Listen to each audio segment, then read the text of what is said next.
What is up? What is up? It's your boy Chachi with MFT Miami Football Talk. Coming back at you with another video. Breaking news happened today with Xavien Howard. He has came out first day of camp and requested a trade. Um, too fond of it. I thought, he was going to go in. They were all going to sit down. He has showed up to camp. Everything was looking good. And unfortunately, things did not go so well. So, this is what he said. I'm gonna guess he wrote this after camp, on his home, in his home, in bed, relaxed. This is what he said. I've given my heart and soul to the Miami Dolphins franchise since they drafted me in 2016, and I want to make it clear that I love my teammates. They are my family, but what I have learned is that the business side of the NFL proves organizations don't always have a player's best interest at heart. Now, before I continue reading, I'm going to read everything and then we're going to go back to it. Okay? My experience with the Dolphins the past few seasons has taught me that in 2018, I signed a extension that I'll admit I didn't completely understand or feel comfortable with. I've played on that deal for 2 seasons and didn't complain, but everyone knows I significantly outperformed that deal. I'm one of the best cornerbacks in the NFL, and the tape backs that claim. The assignments I'm giving, shadowing the opponent's best player with little help, proves my value, my worth. Yet the second highest paid cornerback in my own team, and it's not even close. I want to clear up a few misconceptions about my situation. My agent, David Sanner, or Cantor, and I have never wanted to ask for a completely new contract. We wanted things to work out with the Dolphins and brought situations to the table like guaranteed more money, but we felt we felt were win-win for both sides. How do you know what's a win-win for both sides? I just keep going. These were proposals of that just make me feel more respected, but were also cap friendly. But the Dolphins refused everything we proposed. That is why I don't feel the organization has dealt with me in good faith. I don't feel valued or respected by the Dolphins. Just like they can take business first approach, so can I. That's why I want to make. This is just ridiculous. This is why I want to not make happy, and I have requested it. Until that trade happens. I'm just here so I don't get fined and will be professional. Okay, so let's go to the beginning. I give my heart to the Miami Dolphins franchise, and they drafted me in 2016. And I want to make it clear that I love my teammates. Okay, has he given his heart and all? Yes, he has. Since we drafted him in 2016, absolutely right. Yes, he has. He has done that, and some. They are my family, but what I have learned is that the business side of the NFL proves the organizations don't always have a player's best interest at heart. That can be true somewhat. Okay, that can be true somewhat. My experience with the Dolphins the past few seasons has taught me that in 2018, I signed an extension that I admit I didn't completely understand or feel comfortable with. Okay, so his extension was not signed in 2018. His extension was signed in 2019, which was last year. Um, yeah, his extension was signed in 2019, which was last year, which was an extension to his contract. So he got paid, and then this is 1 year later after that extension. He's requesting more money now. Nowhere in NFL history has that ever been done, where you ask for an extension, you got your extension, you got your money. The next year you ball out and you want more money on top. That doesn't happen. That's never happened before in the NFL, and this is the reason why the Dolphins have not with him. I've played on that deal for 2 seasons. Incorrect. It's only 1 season. So maybe he's trying to make himself look better than what it is, but it's only 1 season that he's played. And didn't complain, but everyone knows that significantly outperformed. Okay, yes, I agree with him. He did outperform that deal. He had 10 interceptions. He was in line for Defensive Player of the Year, but of course they gave that to Sam Darnold, or Aaron Darnold, whatever his name is. But he didn't complain. Okay, so depending how you look at it is depending if he didn't complain or not. He signed that contract, he played the year, and now he's complaining. Did he complain about it? Give me your thoughts. Put it down in the comments.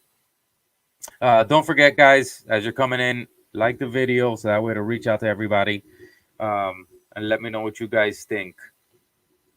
I'm one of the best cornerbacks in the NFL, and the tape backs that claim. Yes, I agree with him. He is one of the best cornerbacks in the NFL. Him and Jalen Ramsey, 100%. The assessments I was giving, shadowing the opponent's best player with little help. Okay, I disagree with that. First, you had Byron Jones on the opposite side of you, which gives you tremendous help and a safety up on top. Second, you weren't shadowing the best player all the time. Byron Jones shadowed the best player more than he did, which is why you were the second highest paid cornerback in your own team, because you weren't the number one cornerback, you were the number two. Now, me saying that, I love Xavien Howard, and I wish for him to stay with the Dolphins because he's phenomenal, I think. And Byron Jones is a dynamic duel. Check out my other videos. I've done videos about that. The top 5 duels in the NFL, cornerback duels. Check that out. I have it in my page there. But I don't think that he was a better cornerback than Byron Jones. I mean, if we come to the Bills game, Noah was guarding Stefan because X was supposed to guard Brown and Byron was taking number 1. So that's how that went. So him saying that he was always getting the number 1 receiver is bullsnot. During the I don't remember all the games right now, but I want to say the Arizona game, he was guarding Hopkins, but he got penalized all game for guarding Hopkins. He couldn't guard Hopkins. It was just penalty after penalty after pass interference, over and over and over again. So were you doing your job correctly? No, you were not. So I disagree with him here. I think that he was a great cornerback for us, but as far as what he's saying on here is all wrong. And then another thing, where he said about the new contract and him signing it, he didn't know what he was signing. So if you didn't know what you were signing, why would you sign the contract? They teach you that in school, that if you don't know what you're signing, or to read everything before you sign it. Put it down in the comments. What age did they teach you to read something before you signed it? Put that down in the comments. So if he didn't completely understand something, why would he sign it? Secondly, he could have taken that and not signed it there and said, okay, wait, I'm going to take this to somebody to better understand what I'm getting myself into here. But he didn't. He signed that contract because he came off a year that he was hurt, and the Dolphins gave him the money. So that's why the Dolphins decide, you know what, I'm going to give you money now, because if next year you come out and you have a baller season, I don't want you coming after me telling me you want more money like he's doing right now. So the Dolphins came to him with this contract and told him, listen, we'll give you this money now if you want to take it. He said, okay, I'll take it. So he was betting more on himself getting hurt than him having a breakout season like he did. So now that he had a breakout season, now he wants to make the Dolphins pay him. No, that's not how that works. So, my opinion, if he's going to get traded, trade him. I think that us signing Long and getting that new tight end that we picked up, I don't remember who it is, could be a sign that Jasek is out of the door too. So, in my mind, I'm thinking Howard, Parker, Gesicki out to the Texans and a couple of draft picks for Watson. Does Tua need to be on that, or can we keep Tua? I feel bad for Tua. I'm a Tua lover. Definitely a Tua here, but I think logically also, Watson is a proven commodity. If he comes onto the team, that makes us really big contenders right now, especially with the weapons that we have on our team now. Losing X our defense will definitely take a stab in the back, but I think we can address that and replace him. I know that Igbenogany has had huge praise up in practice.